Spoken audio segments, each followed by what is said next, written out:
अर्जुन, जो श्रद्धा से अन्य अन्य देवताओं को पूजते हैं वे मुझे ही पूजते हैं, किंतु अविधि पूर्वक है। अब प्रश्न उठता है कि जब वे भी प्रकारांतर से आपको ही पूजते हैं और फल भी मिलता ही है, तो दोष क्या है? अहं हि सर्वयज्ञानां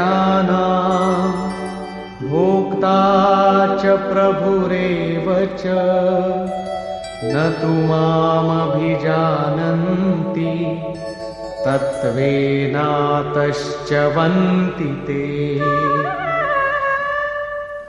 संपूर्ण यज्ञों का भोक्ता अर्थात यज्ञ जिसमें विलय होते हैं, यज्ञ के परिणाम में जो मिलता है वो मैं हूं और स्वामी भी मैं ही हूं, परंतु वे मुझे तत्व से भली प्रकार नहीं जानते, इसलिए च्यवंती गिरते हैं, अर्थात वे कभी अन्य देवताओं में गिरते हैं और तत्व से जब तक नहीं जानते तब तक कामनाओं से भी गिरते हैं। उनकी गति क्या है?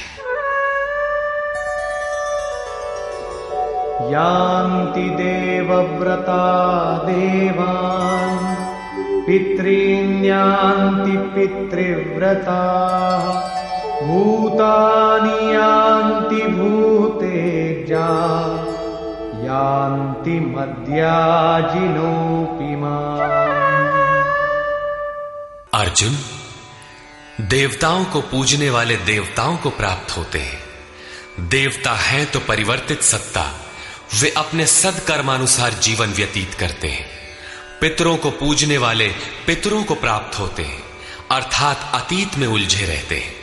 भूतों को पूजने वाले भूत होते हैं, शरीर धारण करते हैं, और मेरा भक्त मुझे प्राप्त होता है। वे मेरे साक्षात स्वरूप होते हैं, उनका पतन नहीं होता। इतना ही नहीं, मेरी पूजा का विधान भी सरल है। पत्रं पुष्पं फलं तोयं यो मे भक्त्या प्रयच्छति तदहं भक्त्युपहृतम् अश्नामि प्रयतात्मनः।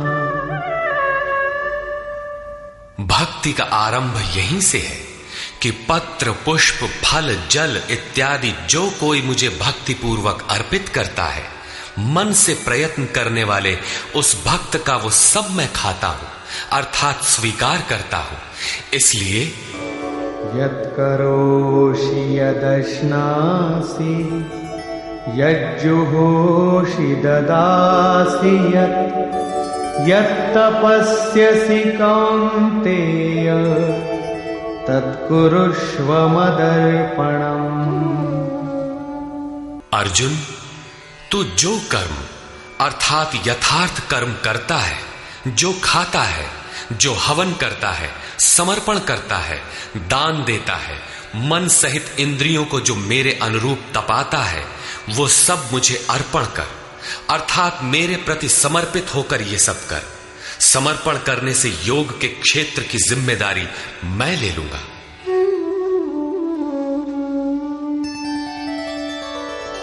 शुभाशुभ फलैरेवं मोक्ष्यसे कर्म बन्धनैः संन्यास योगयुक्तात्मा विमुक्तो मामुपैष्यसि। इस प्रकार सर्वस्व के न्यास संन्यास योग से युक्त हुआ तू शुभाशुभ फलदाता कर्मों के बंधन से मुक्त होकर मुझे प्राप्त होगा।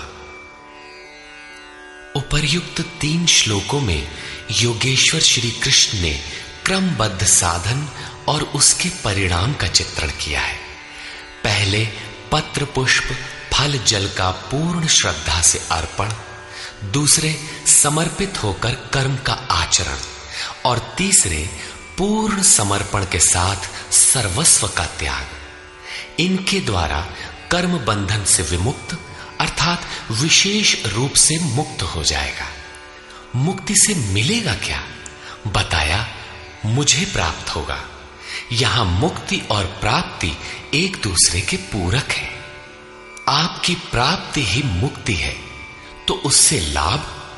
इस पर कहते हैं, समोहम सर्वभूतेषु